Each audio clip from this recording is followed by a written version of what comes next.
Nakumpiska ng mga otoridad ang halos 3 milyong pisong halaga ng mga pinekeng insecticide.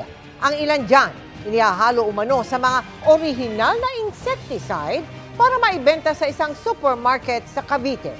Nakatutok si John Consulta. Exclusive. Bit-bit ng search warrant.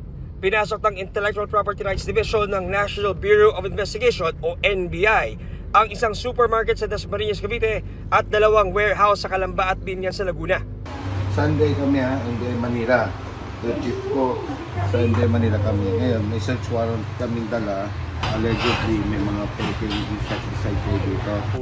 Tumambad sa operating team ang libu-libong canisters ng counterfeit na insecticide. Ayon sa NBI, sa tinarget na supermarket, inihahalo sa mga authentic insecticide ang mga counterfeit na produkto. Pero karamihan sa pineking insecticide, ibinebenta sa social media. Binibenta to through online. So doon natin na-discover itong mga warehouse. Sa unang tingin, akalain mo talagang parehas na original. Pero may mga secret features itong original na wala doon sa peke. Isinagawa ang raid sa hiling ng manufacturer ng original insecticide. Sa kabuuan, umabot sa mahigit 20,000 counterfeit insecticide canisters ang nakumpiska sa 3 magkakahiwalay na operasyon na nagkakahalaga ng halos 3 milyong piso. Mahalaga to dahil unang-una itong insecticide is syempre paggamit ito medyo delikado na sa kalusugan ng tao. What more itong mga peking to na hindi natin alam kung anong kino-contain.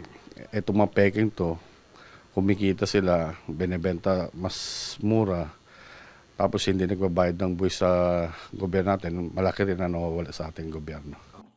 Sinisikap pa rin namin kunan ng pahayag ang mga may-ari ng mga establishmentong ni-raid na nahaharap sa kasong paglabag sa RA 8293 o Trademark Infringement Law.